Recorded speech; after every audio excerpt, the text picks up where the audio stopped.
Good evening, dear friends. Vida and I are really grateful to the Association for Baha'i Studies to this wonderful meeting.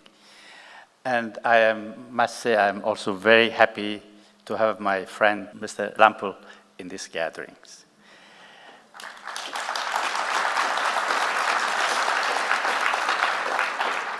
We live, friends, in exciting times, pursuing the central aim of the 9-year plan, learning how to release the society-building power of the faith in ever greater measures. The mutually reinforcing relationship that exists between the overall work of the Association for Baha'i Studies, as we heard, and the endeavors of the wider Baha'i community is one of our strengths. And it is my special joy to be amongst such a distinguished audience tonight and to share some thoughts on the message of the Universal House of Justice addressed to the Baha'is of the world, dated 28 November 2023, as it relates to the 9-year plan. 19 months into the 9-year plan, we received this message of 28 November. And I think a few words reminding us of some aspect of the history of the faith will help us to appreciate better the significance of this letter. As we all know, the first 77.5 years of the history of our faith is designated as the heroic age. The period during which the manifestation of God lived among us. The period in which the seed of the newborn message had been incubating. The period in which the cause of God underwent a transformation from the religion of a relatively small community of believers to a universal religion whose teachings had reached every continent. The period in which the divine guidance for a new vision, for a new stage in the overall development of humankind, that's the unification of human race into members of one family, was given to the world. A spiritual springtime was ushered in the cycle of human civilization. The perfect exemplar of a life lived according to these teachings was gifted to the world. Humanity was called upon to adopt a posture of learning as its approach to moving forward, and the path to witness the efflorescence and ultimate fruition of the revelation of Baha'u'llah was drawn. That path was to be carved out during the formative age, as you know, during the formative age of the faith. The formative age, friends, as testified by The Guardian, signalized the arrival of the moment when that, and I'm quoting, that world-vitalizing Spirit of God that was born in Shiraz was fanned into flame in Baghdad and Adrianople, and subsequently carried to the West, was to incarnate itself in institutions designed to canalize the outspring energies of that same spirit and to stimulate its growth. The formative age, in the words of Shoghi Effendi, is the historical period in which the institutions, local, national, and international of the faith of Baha'u'llah were to take shape, develop, and become fully consolidated in anticipation of the golden age designed to witness the emergence of a world-embracing order, enshrining the ultimate fruit of God's latest revelation to mankind, a fruit whose maturity must signalize the establishment of a world civilization and the formal inauguration of the kingdom of the Father upon earth as promised by Jesus Christ himself.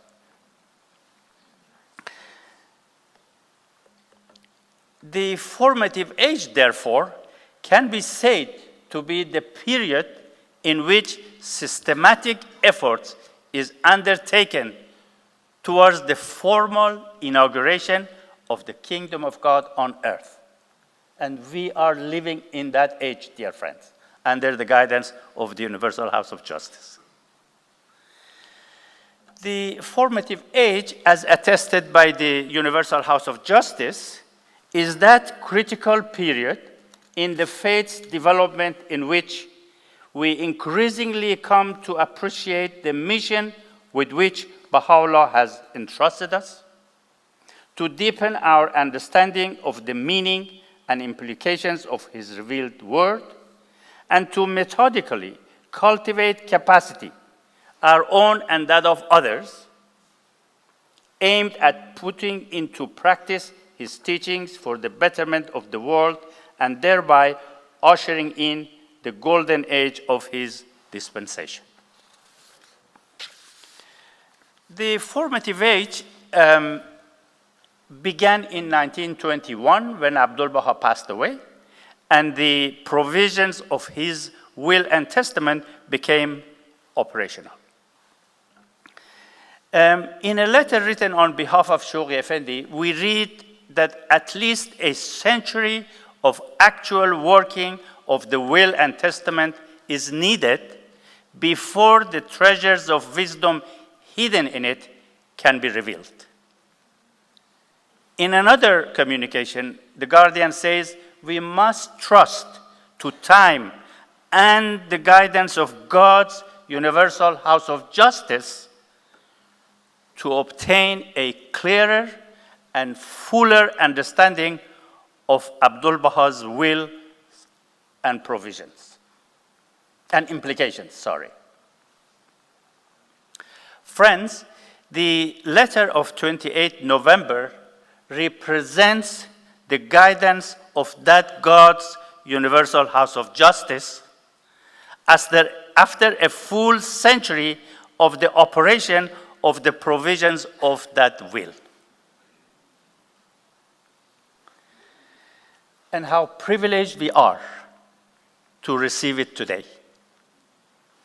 So, studying it, friends, we realize that in addition to giving a new vision and a path to achieve it, Baha'u'llah has also established a system, capital S, Shoghi Effendi uses it, that contains all that is needed to enable mankind to reach its destiny. Shoghi Effendi describes this system as the system unfolded by the hand of Baha'u'llah. And the Universal House of Justice refers to it as divinely conceived arrangements. Abdul Baha, whose views, perspectives, and indeed whose entire life was born of what Baha'u'llah had revealed for humanity, elaborates the details of this system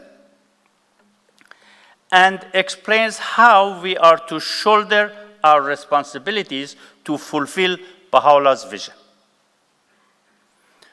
Shoghi Effendi, who throughout his life assisted the friends to understand the revelation and to learn how to build the path towards achieving the vision of Baha'u'llah, refers to three charters of the faith: the Tablet of Carmel revealed by Baha'u'llah, and the Will and Testament, and the Tablets of the Divine Plan penned by Abdul Baha.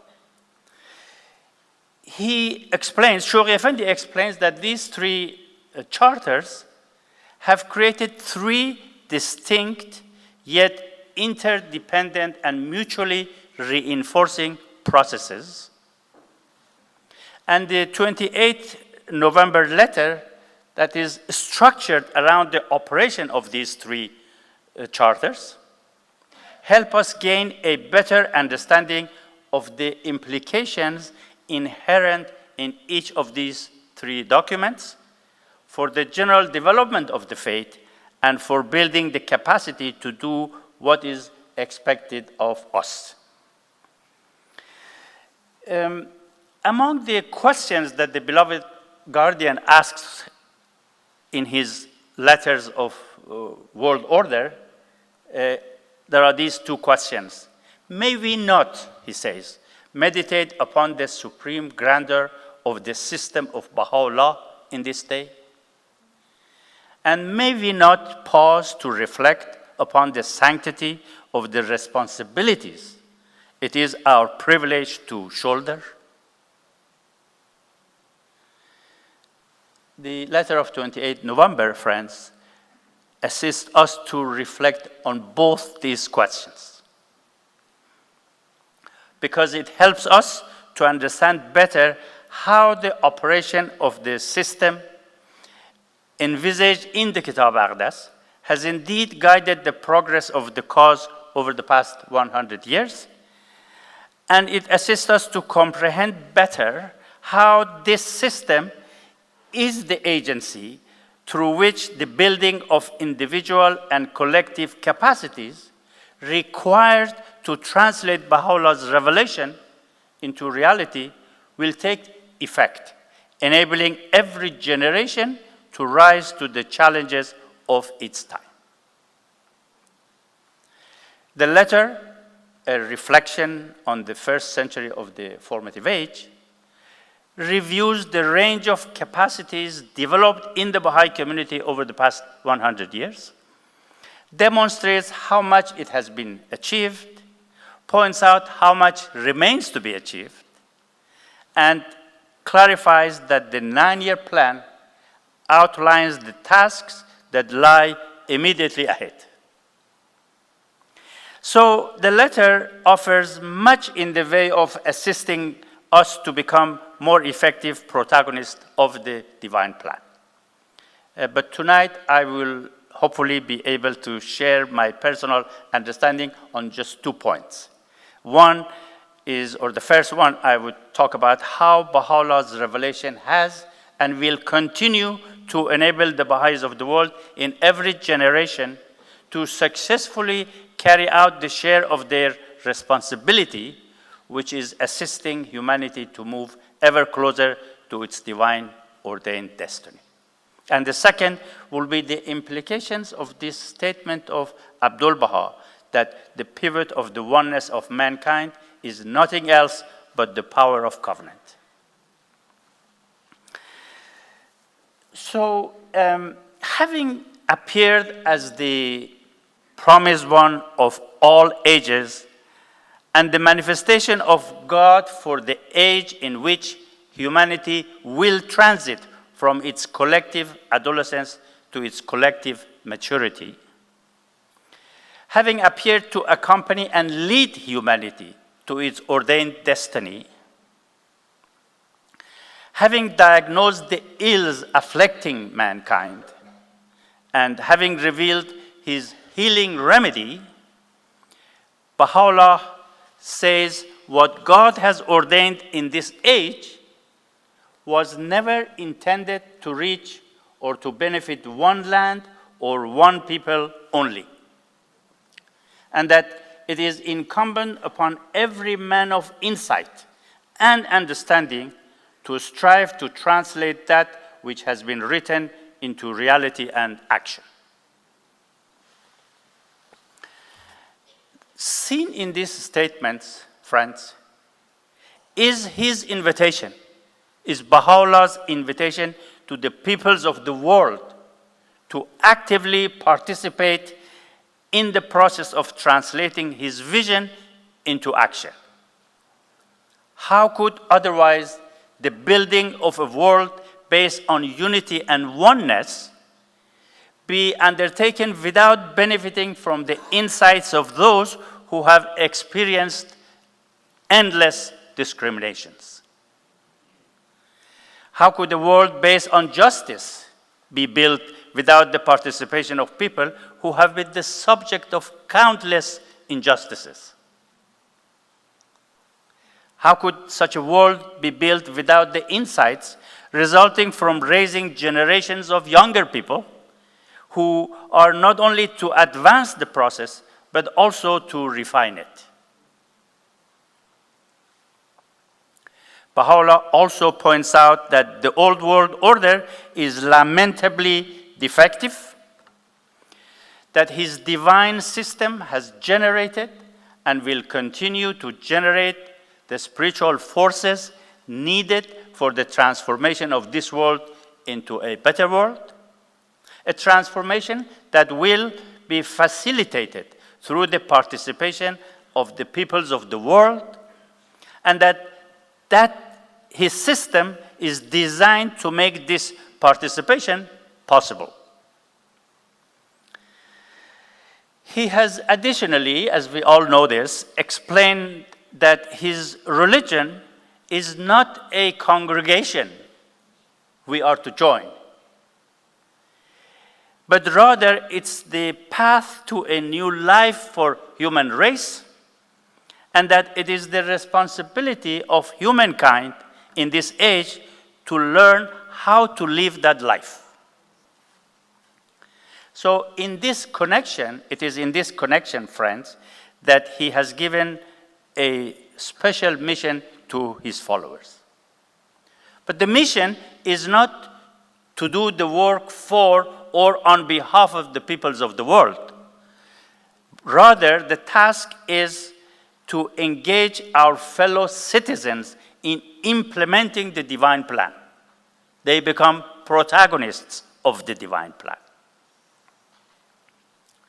Abdul Baha, the appointed interpreter of Baha'u'llah's word, elaborated how we should play our role in fulfilling the vision of Baha'u'llah. In Paris, he told the friends that God, and I'm quoting him, God approves of the motive of our gathering together to learn how best to work for the good of humanity. He, on many occasions, as it is in his writings, has expressed great joy at the news that the friends, and I'm quoting him, have organized meetings to learn how to teach the faith. Encouraging the Baha'is in Iran to establish Baha'i academic schools in every city and village, he told them when the first school in a city was developed and made to flourish, then more and more schools can be established. So in another word, learning was the approach that the master emphasized. The formative age, with the beloved guardian, began when Shoghi Effendi assisted the Baha'is to become more systematic in adopting a posture of learning. The 28th November letter explains the way this process worked. It says, on each vital matter, the guardian would provide direction and the believers would consult and strive to apply his guidance, sharing their experiences with him and raising questions when they face perplexing problems and difficulties. Then, taking into consideration the accumulating experience, the guardian would offer additional guidance and elaborate the concepts and principles that would enable the friends to adjust their action as needed until their efforts proved effective and could be applied more broadly. You are very familiar with this. The letter explains the processes that the Baha'i community underwent during the first few decades of the formative age, how the capacity built under the guidance of the guardian resulted in the formation of the Universal House of Justice and allowed the Baha'i world to take on a host of new questions about how it was to carry on the work of the faith at a greater level of breadth and complexity under the direction of the Universal House of Justice. Consequently, the community made marked progress over several decades as it faced additional challenges arising from greater opportunities related to the future direction of the cause. And this, in turn, equipped the community to face additional challenges for a further period of development that was focused on achieving a significant advance in the process of entry by troops in all parts of the world. And perseverance in applying this approach caused, as the letter explains, the emergence of a common framework for action by the final years of the century of the formative age, a framework that informs, as we know today and experience it, informs thought, gives shape to ever more complex and effective activities, and it has now become basically central to our work. The 28th November letter identifies for me, therefore, the elements of this capacity-building power of the faith of Baha'u'llah. And I would mention it here briefly. Unwavering faith in the truth of the words revealed by Baha'u'llah, unfaltering trust in the vision and infallible guidance of the head of the faith, unshakable resolve to transform the various aspects of one's life according to the patterns set out in the teachings of the faith, and unyielding determination to translate the divine teachings into reality through a process of action and reflection.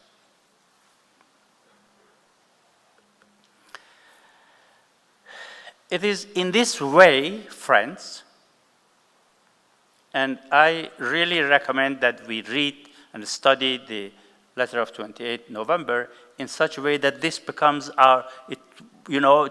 we internalize this process. Because the letter then says it is in this way that the capacity for learning how to apply the divine teachings was gradually cultivated and set the believers and the community on a path of learning. And today, friends, 161 years after the public declarations of Baha'u'llah in Baghdad, the community, under the guidance of the Universal House of Justice, has consciously grasped this process of learning and has extended it worldwide, from the grassroots to the international arena. In the words of the Universal House of Justice, it is this growing capacity to resolve complex questions and then to take on still more complex questions that characterizes the process of learning that is propelling the progress of the faith. Thus, the House of Justice further explains, it is evident that with every step forward in its organic unfoldment, the Baha'i world develops new powers and new capacities that enable it to take on greater challenges as it strives to achieve Baha'u'llah's purpose for humanity. And so it shall continue to be. And so it shall continue to be through countless stages of the formative age and the golden age to the end of the dispensation, is the promise of the Universal House of Justice.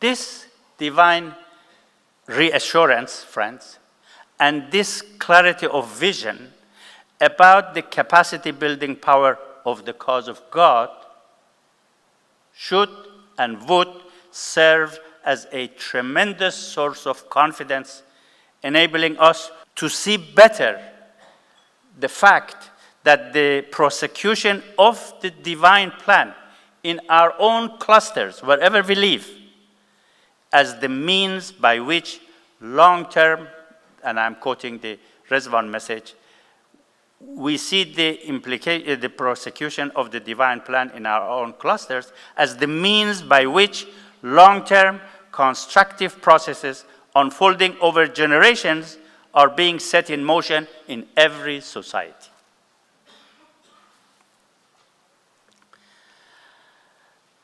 Abdul Baha explained, so this is about the process of capacity building in us and in others. Abdul Baha explains the profound spiritual concept of the development of inherent capacities. He says, in a living organism, the full measure of its development is not known or realized at the time of its inception or birth. Development and progression imply gradual stages and degrees.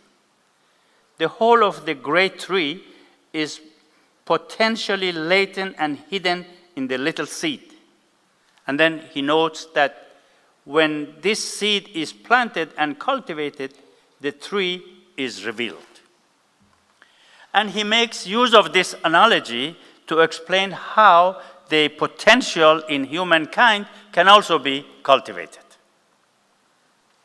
So reflecting on what Abdul Baha says, we can understand that for the potential of a seed to flourish, it requires water and light, and it should grow under the care of an experienced gardener. A seed in the company of thousands of other seeds like itself, and without the inputs from sources external to it, will not germinate. And it will be unable to develop its potential. Humanity, likewise, needs inputs from sources external to human realms. That is the light of the Sun of Truth, the life-giving water of the divine revelation, and the guidance of the Holy Spirit to succeed in building its capacity so as to enable it to attain its ordained destiny. How reassuring, therefore, it is that our Baha'i community is striving to systematically execute the three divine charters. As it does this, it has become a new creation as anticipated by Abdul Baha. How reconfirming to know that the way we implement the divine plan today under the guidance of the Universal House of Justice reflect precisely what Abdul Baha wants us to do as communicated in his letters, in his talks, in his will and testament, and of course in his tablets of divine plan. How motivating to know that our present-day community building process, conducted in a learning posture, is set to grow organically and ultimately develop into further efforts that will enable humanity to establish that ever-advancing civilization foretold by Baha'u'llah. And as we all know, friends, what the Baha'i community seeks to develop is a learning process animated by the words of God that is deeply rooted in nobility of man and in the oneness of humanity, and it is systematic in its approach and scientific in its method. The process will continue to mature over time as we learn how to learn. And once it has been further refined, once its results are further widespread, once it's brought to the attention of those who are unaware of it, and once it is examined by the world for its manner of functioning and its effectiveness, it should attract attention throughout the world for the promise of success that its approach holds. So at some point, we also need to learn how to introduce it to the world. So as for the implications of the covenant in relation to the work of the protagonists of the divine plan, friends, I see them also well connected with the learning process we have been talking about. Maintaining a posture of learning over century-long periods, when I think about it, it requires special strengths. And among them, the capacity to have a growing and clear understanding of the bigger picture, so to speak, which in this case means an evolving understanding of the vision of Baha'u'llah. A capacity to maintain the integrity of that vision while remaining flexible in approach. The capacity for an immovable commitment to remaining coherent to the vision, regardless of the dictates of our personal interest or the worldly forces. The capacity to reflect on certain questions that would inevitably arise. Questions such as, where were we in the early days of Baha'u'llah's revelation? How did we get to where we are today? How has been the nature of the path we have trodden? How easy has it been? What sacrifices it entailed? Where are we now in this process? What insights can be drawn from our previous efforts that will assist us to be more effective in what we are doing today? What have we learned from the changes the Baha'i community has undergone? What else do we need to reflect on? Questions are many. What have we learned from the process of the dialectic of crisis and victories? What can we learn from the mysterious harmony of the operation of the minor and the major plan of God? The two known ways in which His purpose for mankind seems to be working. Where are we going? What will illuminate our path over the next 9 years, 6, 7 years, over the next 25 years, and further into the next century? These requires really thinking and reflections. What are some of the provisions provided by the wondrous system of Baha'u'llah, as Shoghi Effendi calls it, that has guaranteed the coherence and the success of our work so far? The 28 November letter addresses all these questions, friends, and more. It stresses the importance of efforts to foster the spiritual and intellectual developments of the believers. It sheds light on the fact that a deeper understanding of the covenant gradually emerges as the faith evolves continuously under the guidance of the Universal House of Justice and marches along the path of its destiny. And clarifies that a deeper understanding of the nature of covenant and the strength born of firmness in it are essential.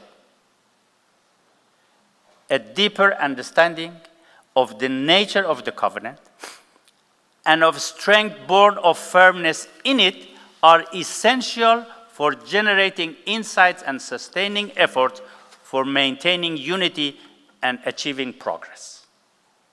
These are profound concepts, friends, that this letter assists us to understand better. So we all know, friends, that Baha'u'llah has established a covenant with his believers, and we know that, and we are familiar with its main elements, and we also know that Abdul Baha perpetuated that covenant by laying down the provisions for the administrative order, thereby ensuring the continuation of authority, leadership, and the flow of divine guidance to the Baha'i world and to humanity until the end of Baha'i dispensation.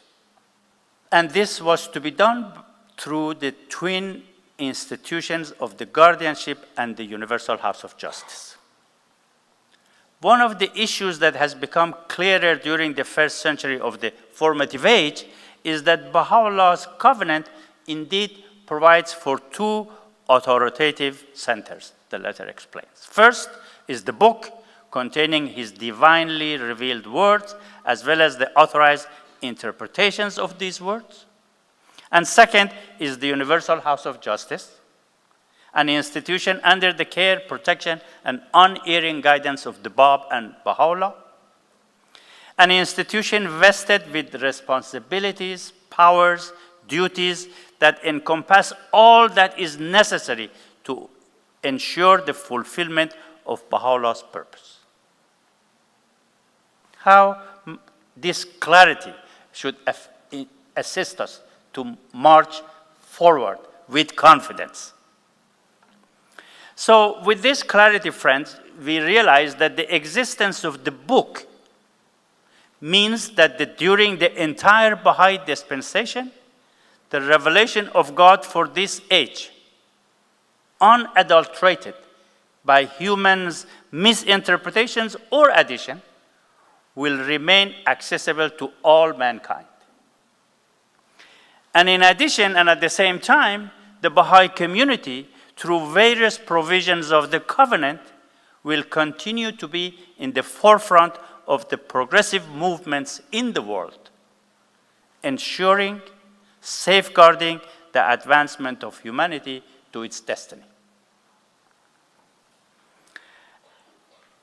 And the study of the 28th November letter helps us internalize this fact that complete coherence to the covenant of Baha'u'llah is the only means whereby the Baha'i community and humanity will develop the adequate strength to integrate capacities, talents, insights, and efforts of individuals,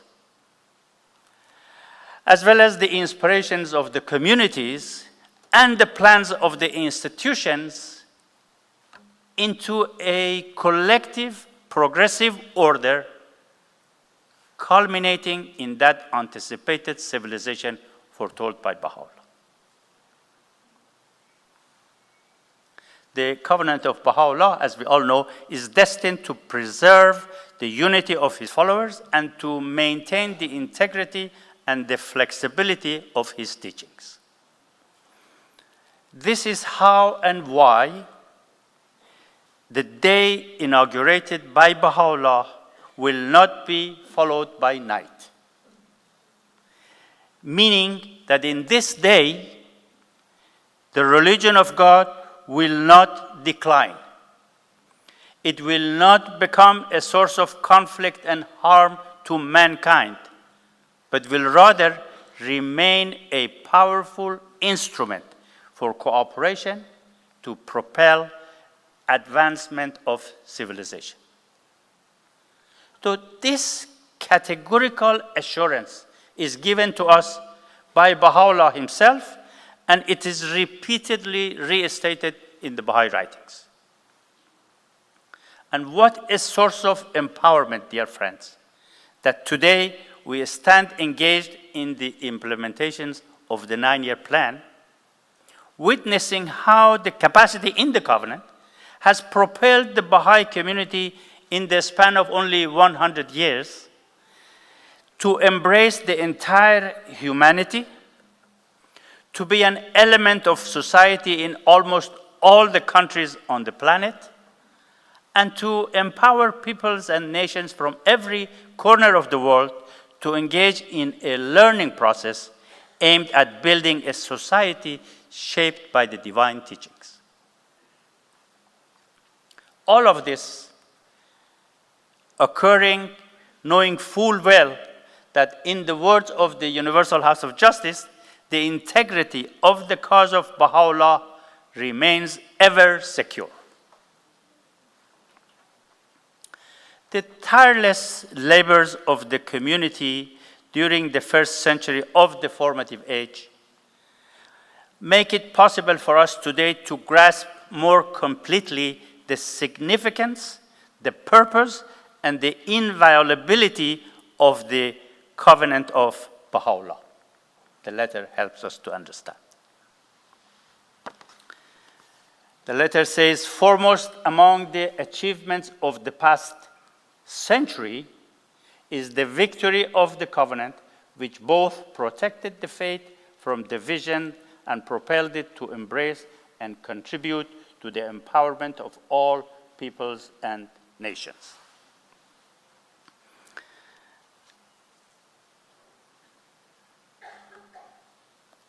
So we can readily perceive the letter of 28 November as indeed, that's the feeling that you get, indeed as a celebration of the victory of the cause of Baha'u'llah.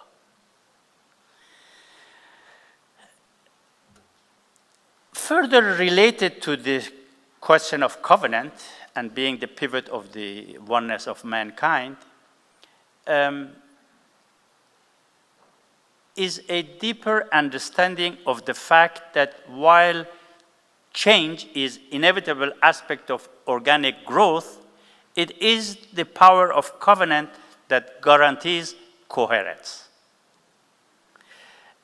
Consider the changes that the community underwent during the heroic age, that is from the days of the Bab to the time of Baha'u'llah, and then to the ministry of Abdul Baha, when the transformation that then went from the days of Abdul Baha to today, the period that we have made great strides forward in the establishment of the world order of Baha'u'llah, administrative order of Baha'u'llah.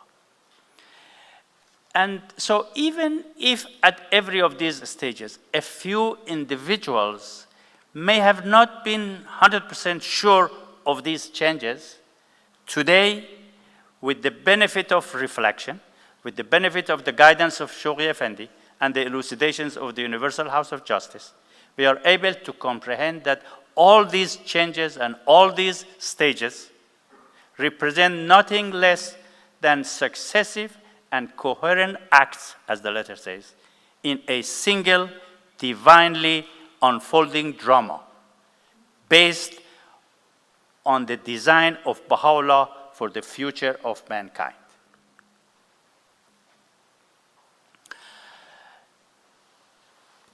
You know, friends, the way Persian carpets are made by hand offers me an inspirational analogy of the way the cause of God progresses. And let me explain what I mean. Can I have the first photo, please? If you watch the actual making of a Persian carpet by hand, you will normally see a solid frame within which a collaborative process is going on amongst a few people who appear to be simple and unsophisticated individuals. They work hard to weave the weft into warp by making one small knot at a time, constructing the carpet one tiny row at a time. Often music is played, use of arts, to increase the intensity and the harmony of the work done. The secret of their success, friends, lies in the nature of the extraordinary process in which they labor harmoniously, adhering to the instructions of the one who is providing guidance. The workers looking to the front see a set of warps placed lengthwise with no pattern or no design. But looking behind them, however, They see the changes the materials have undergone, and observing to their joy a magnificently intricate pattern, stunning colors, and superior quality. The letter of 28 November, for me, is showing us the portion of the carpet made so far, helping us look back and see what a wonderful result we have as the result of the hard and sacrificial efforts over the past 100 years under the divine guidance emanating from the provisions of the Covenant of Baha'u'llah. Friends, consider the 10-year crusade of the beloved guardian. At the beginning of that mighty plan, the importance of its overall aim, the urgency of achieving its goals were not clear to everyone. The significance of forming local spiritual assemblies was not widely understood. Nor was the role of keeping statistics over the number of and the locations of such localities fully appreciated.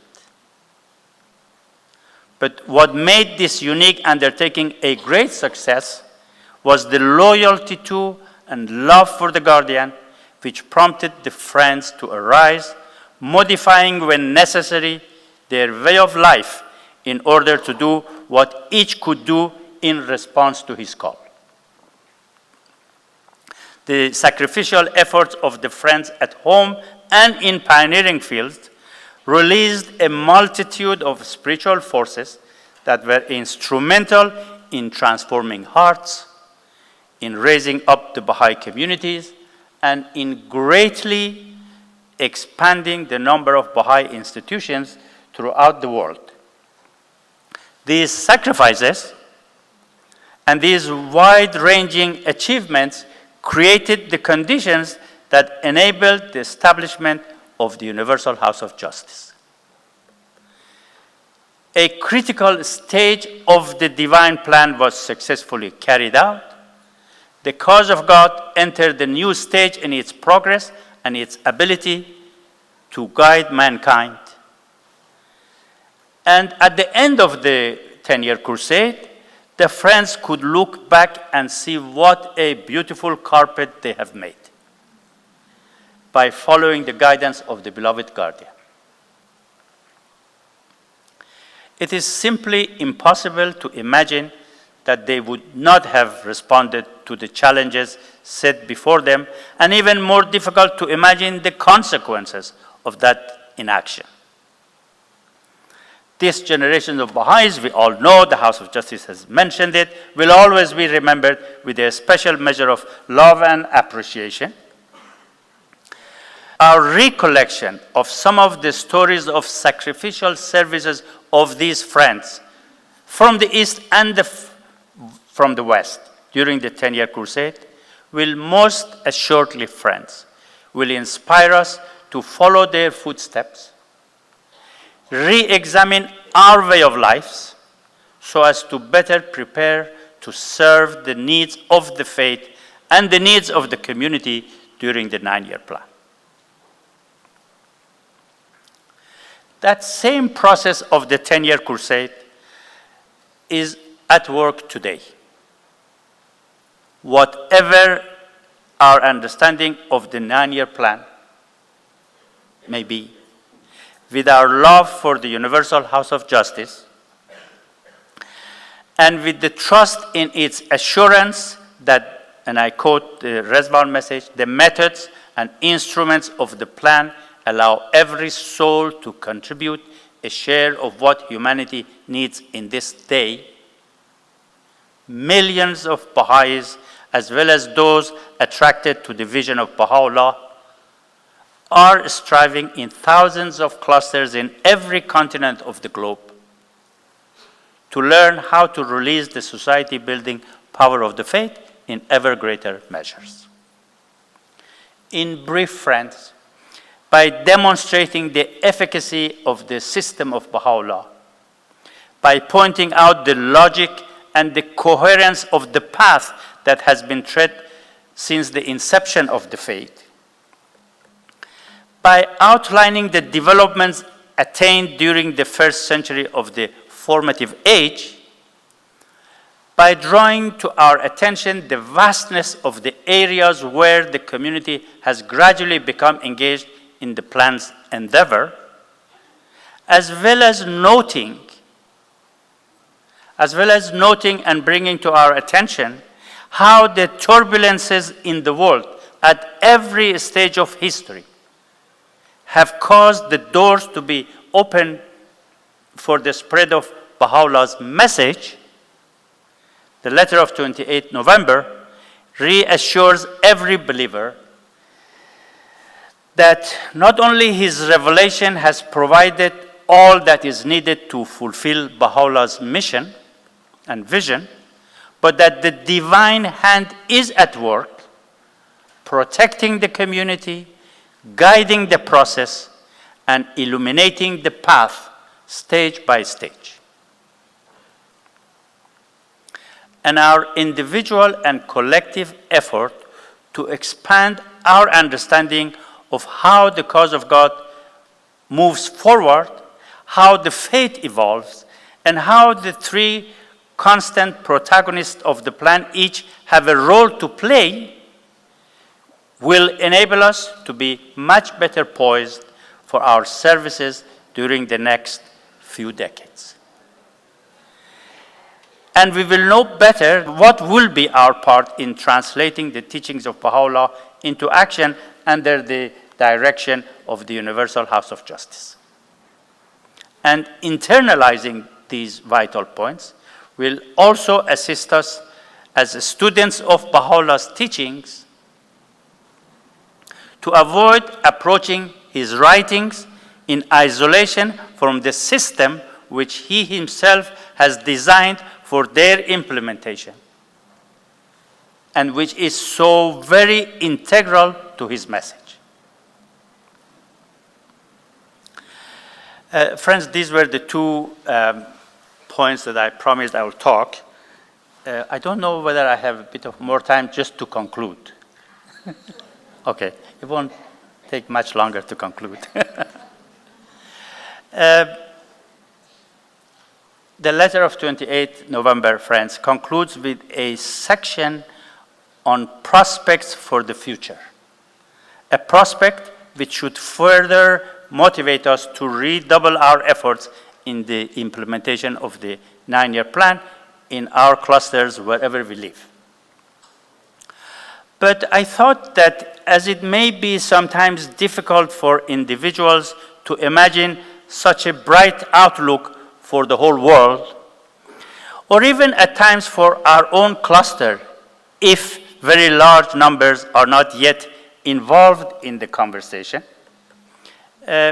I decided to share with you the concept of prospect in relation to one of the clusters in Zambia. And I am particularly pleased to do so, knowing that there are amongst you tonight a distinguished American family who for many years served as pioneers to Zambia and rendered invaluable services, among other things, contributing to the building of the administrative order of Baha'u'llah in that country and in the very cluster to which I'm referring. So if I could have the second photo, please. Okay.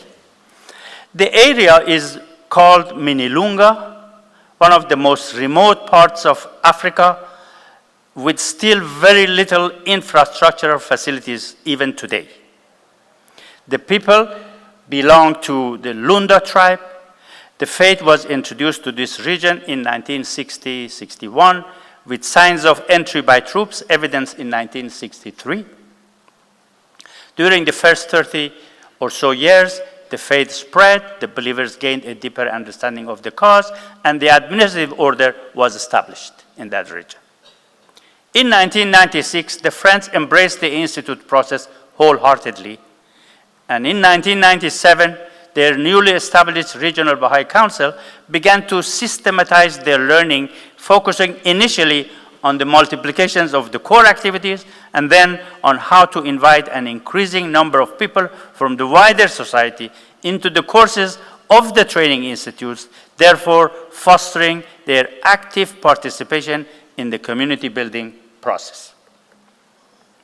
Today, the community has 10 lines of education for transformation, as they call it, and invites large number of people from the wider society to each of these lines of action. Some of the traditional leaders in the region have stated that the Baha'is are the only people in this area who appear to have a clear aim in life and are able to work towards achieving it. Yes. And the most senior leader has expressed his willingness to work with the Baha'i community towards changing those traditional beliefs and practices that hamper development. So, with the encouragement of the Universal House of Justice, and of course as their capacity kept evolving, these friends have now become engaged in reaching out to the larger Lunda population in Zambia and in the two neighboring countries, Angola and the Democratic Republic of Congo. And as we all know, at the start of the 9-year plan, it is this cluster that was given the bounty of building its local Mashruq al-Askar. In short, friends, this is the prospect that the House of Justice is talking about. In short, by responding wholeheartedly to the revelation of Baha'u'llah, by following the guidance of the Universal House of Justice, and by working hard, a population whose vision some 60 years ago, I would say, was focused entirely on surviving the daily challenges of material life, today has become a source of hope, aspiration, and constructive influence to the society around it. That such a process will advance in every cluster is the promise of the Universal House of Justice.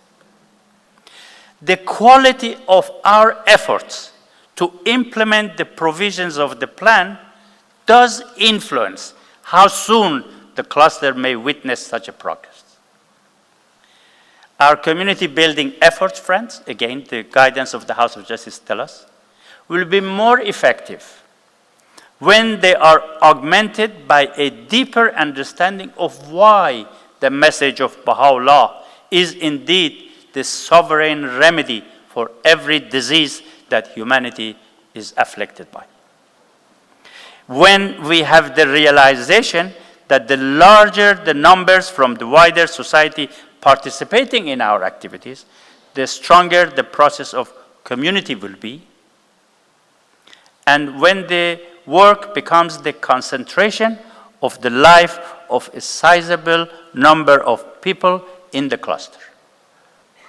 We live in North America, and the news of impressive advancement of the process of so many clusters in this beautiful continent is really heartwarming for me as I have the bounty of visiting a few other clusters.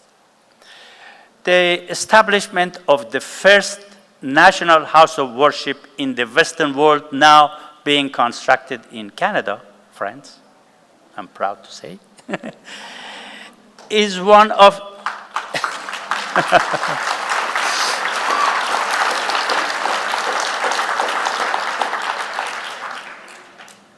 to me, it is one of the indications of the vibrancy of the Baha'i community in North America. Vida and I live in a cluster in Western Toronto where some people might say the population is not receptive to the faith. However, as part of a small group of friends who are striving to learn how to apply the provisions of the plan, as the House of Justice has told us to do, I have been personally amazed at the receptivity that exists there.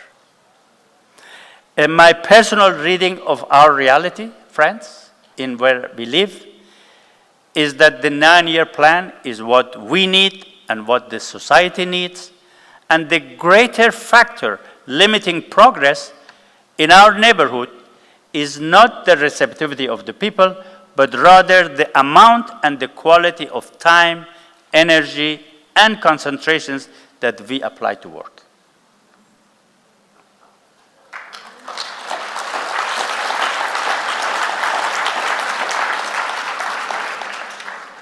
Four years into these efforts, friends, we have around 120 people in the concentric circles of our team. 75 of them participate in different core activities. We have had 7 declarations, and we have 5 people from the wider society that you could say they are protagonists of the plan. One of these 5, a lawyer by profession, whose spiritual journey has brought her to be now an agnostic, who loves the Universal House of Justice, says the messages of the House of Justice speak to me for the betterment of the world. She helps, as her activities, she helps organize regular meetings of the study of the messages of the House of Justice for Baha'is and people from the wider society. And when we explored extracts from the 28th November with a number of our contacts, this woman said the existence of the House of Justice and the flow of its guidance make her feel the betterment of the world indeed certain and possible. Another contact, in response to study of the 28th letter, a social worker married to a Baha'i for a long time who describes himself as a person who did not entertain much hope for the future of the world, in response to the study of the letter, said the contents of this message and the story of the capacity building process of the Baha'is during the past 100 years, he said, make me very hopeful for the betterment of the world.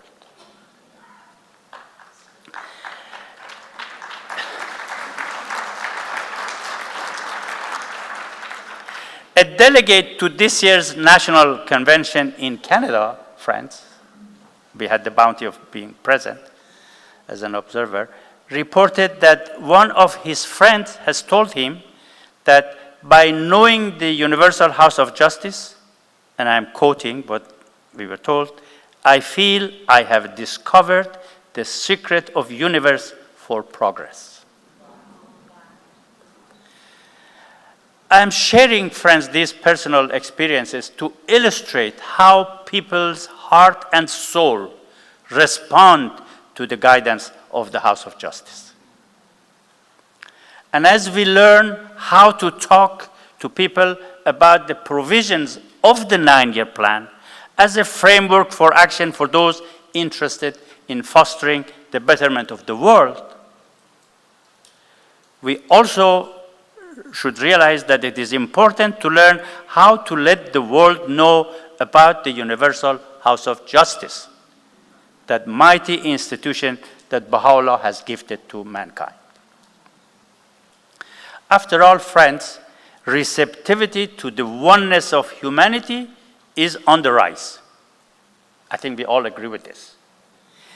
And most people, once they know,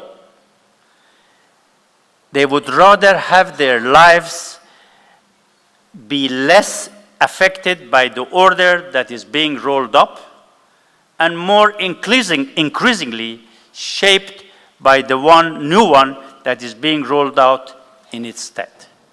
It's a reality.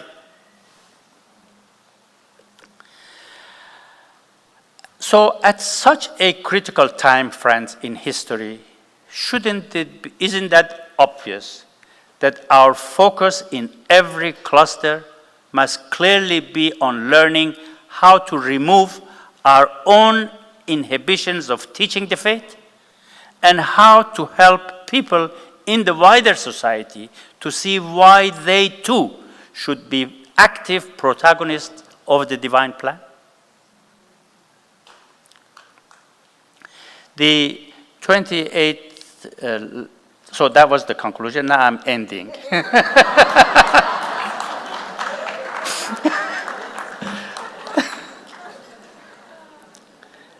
Because this letter of 28, it's difficult to stop talking about it. It ends, friends, with several stimulating remarks as far as I'm concerned. One of them is the knowledge that, as the House of Justice says, the world is in truth moving onwards to its destiny. I mean, that's a wonderful news to have. Wonderful, not news, wonderful, divinely inspired confirmation. The world is moving onwards to its destiny. Another one is the reminder, as it was mentioned earlier, of the assurance of the beloved guardian in 1938, saying that the potentialities with which an almighty providence has endowed the divine plan will no doubt enable its promoters to achieve their purpose. He's talking about us, the promoters of the divine plan. The potentialities that God Almighty has endowed these divine plans will no doubt enable its promoters to achieve their purpose. This is combined with this assurance that the progress of the divine plan are the best way we can offer a haven of refuge to the peoples in the hour of their realized doom. I don't know, friends, what else do we want to hear from God? And yet, another promise that is even for me more exhilarating is when the House of Justice, I think Firaydoun touched on this, when the Universal House of Justice reminds us of the promise of the Guardian in 1938 to the Baha'is of North America, saying that the time would come when they would be, the Baha'is of North America, would be called upon to engage their fellow citizens in a process of working for the healing and the betterment of the world. And then the House of Justice adds its own divinely inspired reassurance, saying that that time has now come, not only for the Baha'is of North America, but for the Baha'is of the world, as the society-building power inherent in the faith is released in ever greater measures. That is the 9-year plan, friends. So these and other I would say confidence-generating remarks are given to us, friends, in this mighty letter, while at the same time we are reminded of the descriptions of the world by the Guardian as a visionless, faithless, and restless society. And I think if there is one part of the world that is easy to see the truth of this description, we live in it. We are given these reassurances when at the same time in the Rizwan message, the House of Justice says, with every passing day, the conditions of the world grow more desperate, its divisions more severe. The escalating tensions within societies and between nations affect peoples and places in a myriad ways. And all this, of course, we internalize and understand it in the context that in November 2020, the House of Justice says the decade ahead are set to bring with them challenges among the most daunting that human family has ever had to face. So given the situations of the world, friends, we can take great comfort. Yet in another assurance voiced at the end of this letter by the Universal House of Justice, telling us that on the one hand, none can anticipate precisely what courses the forces of these integrations are destined to take. But on the other hand, one thing is certain: the process of integration will also accelerate. So friends, how fortunate we are that by grace of Baha'u'llah and under the guidance of the House of Justice, we are able to place our focus on the work that accelerates the process of integration. The Supreme Body, friends, as we all know, points out in its Rizwan message that the situation of the world demands from every conscientious soul a response. It clarifies that for us that the community of the greatest name cannot expect to be unaffected by the travails of society, and yet though it is affected by these travails, it's not confused by them. It is saddened by humanity's sufferings, but not paralyzed by them.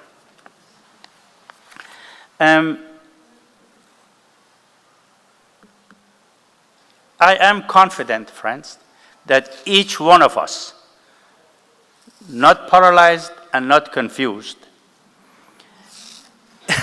is reflecting on how to intensify our response to the imperatives of the 9-year plan in our own clusters. And what's the call of the Universal House of Justice? All must search, but the youth must soar, is the call of the House of Justice in this historic Rizwan message. So while conditions do vary from cluster to cluster, it's my personal understanding that if there is one field in which the efforts of everyone can surge right away, is in the field of teaching the cause to others, presenting the faith, the message of Baha'u'llah as a remedy for the ills of mankind, and the community building process as the way to learn how to translate this vision into reality. So the House of Justice clarifies that teaching the faith embraces many diverse activities, all of which are vital to success, and each of which reinforces the other.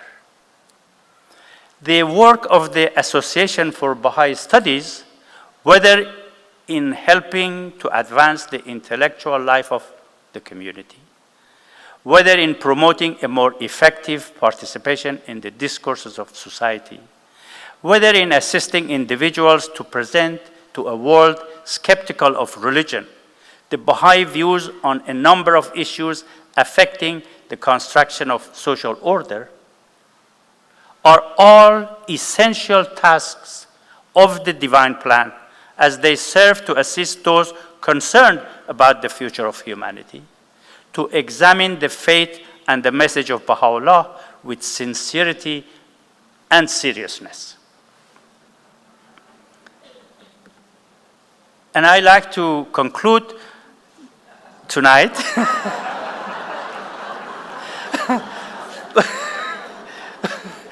by reading, this is the short paragraph from the House of Justice. By having all of us in mind, friends, this quote on teaching the faith, a letter from the Universal House of Justice dated 1982. The House of Justice says, the responsibility of the Baha'is to teach the faith is very great. The message of Baha'u'llah is God's guidance for mankind to overcome the difficulties of this age of transition and move forward into the next stage of its evolution. And human beings have the right to hear it. Those who accept it, accept the message, incur the duty of passing it on to other fellow men. The slowness of the response of the world has caused and is causing great suffering. Hence, the historical pressure upon Baha'is to exert every effort to teach the faith for the sake of their fellow men. Thank you, friends.